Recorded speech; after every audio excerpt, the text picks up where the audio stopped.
Loading last save. Hi there Internet, my name is Doc Watson, I am from Bytesizegaming.com, and it is my pleasure to announce the latest in our long line of original content in Bytesize Gaming called Load Last Save. Load Last Save will be a place where we can review new games that haven't quite come out yet by reviewing the old games that are their prequels that are kinda like them, and just games that we can't quite fit into the retro kind of place. Now see, if I want to start off a show well in its lifetime, I have to start with something big. A big name in gaming, you know, something that I can really just splurge on. I'm gonna say 3 words. Please, for the love of God, do not turn off the video. Call of Duty.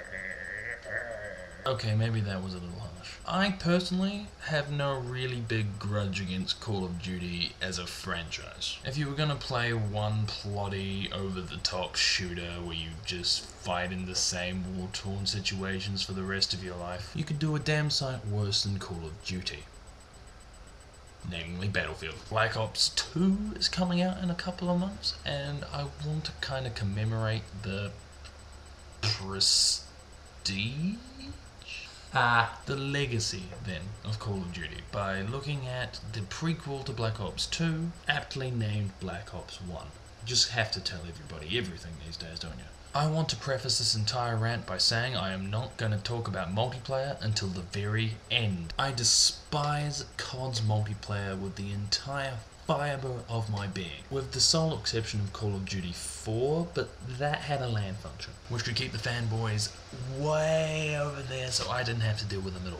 Black Ops! You play most of the game as Alex Mason, a USMC captain and general ass kicker who falls into the task force designed to kill Fidel Castro during the Bay of Pigs invasion. This generally goes tits up, you get thrown into a gulag, and then stuff happens. The world's at risk from the Russians. Do we really have to spell this out? It's a Call of Duty game, for God's sake. My biggest bundle of irk that I have for Black Ops, every Modern Warfare game and every Call of Duty game, every modern one so far, has had a moment that's made me sit down in my chair and go, holy shit, what was that?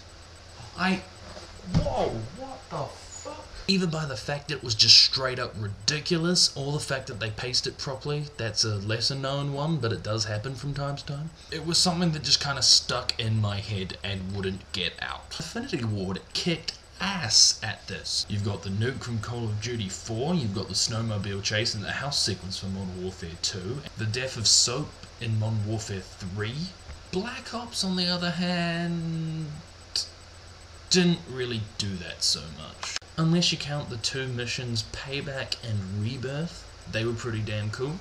Otherwise, the entire thing just kind of scoots under the radar for me. I think the major problem with it is it doesn't allow for the dramatic build-up that you get in some of the other games where the tension can just go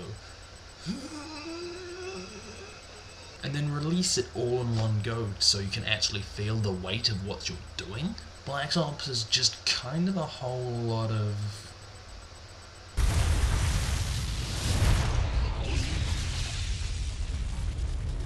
yeah, that pretty much sums it up. What I am really looking forward to in Black Ops 2 is the continuation of the Reznov Mason storyline. Now, if you were one of the few people that played World at War, you would have made the same sound I did when Reznov appeared on the screen.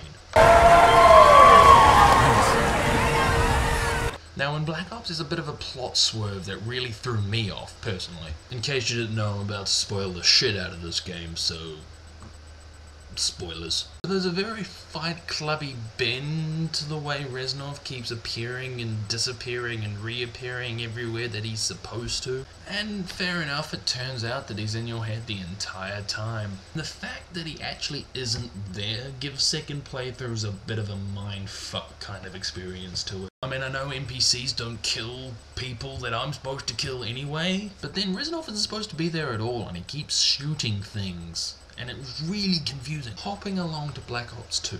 The game takes place in 2 time eras. In the 1980s, where Mason's busy fighting proxy wars for the US during the Cold War, and in 2025, if that makes any sense, where Mason's son is busy fighting proxy wars during the Cold War in the modern day. Wait a second. So, kinda unrelated to Black Ops 1, really. Okay, I mean, sure, the whole Cold War thing could be cool, I guess, but it won't be anything we haven't actually seen before.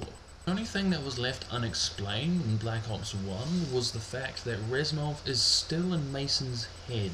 So the only reason I would play Black Ops 2 would be to see how they resolve that. Is Mason still going to be cuckoo bananas? Is he going to be utilising Reznov in kind of a military situation? Is Reznov going to be a Tyler Durden kind of character? They could do a lot with that kind of characterization, so it's going to be interesting to see where it goes. But honestly, why do we need Black Ops 2? I know why Activision is making Black Ops 2. PIMP! The story for Black Ops 1 is done. There's no need to keep going with it. There's no need for a sequel. If you hadn't noticed, 4 sequels kind of piss me off somewhat. Then again, this is the part where I bitch about multiplayer for 30 seconds or so. Anyone that is spectacularly interested in buying Black Ops 2 will only really be buying Black Ops 2 to follow the community into the next multiplayer phase of the franchise. This happened with Modern Warfare. Call of Duty 4 came out, Modern Warfare 2 came out, and everyone went, oh, it's okay. Modern Warfare 3 came out, and everyone went, fuck Modern Warfare 2. Make a new game in a series with improved multiplayer functions, and eventually the older games are slowly going to be phased out. There are occasional exceptions to the rule, but you know what I mean. So if you are a multiplayer player of the COD franchise, nothing I really said in the past 6 minutes or so is going to faze you too much. You're going to be shooting the shit out of the same people you were shooting the shit out of yesteryear, and by the by, it's not going to be really that much different. But if you haven't played Black Ops already, you're not losing out on a lot if you play Black Ops 2 without the required reading.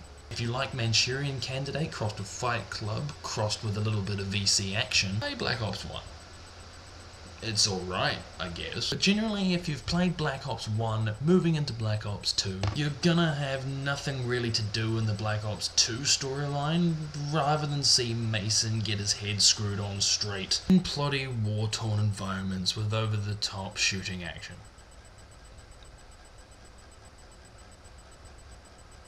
Oh, was that the point where I was supposed to be excited? You're not missing out on a lot. I'll see you guys next week.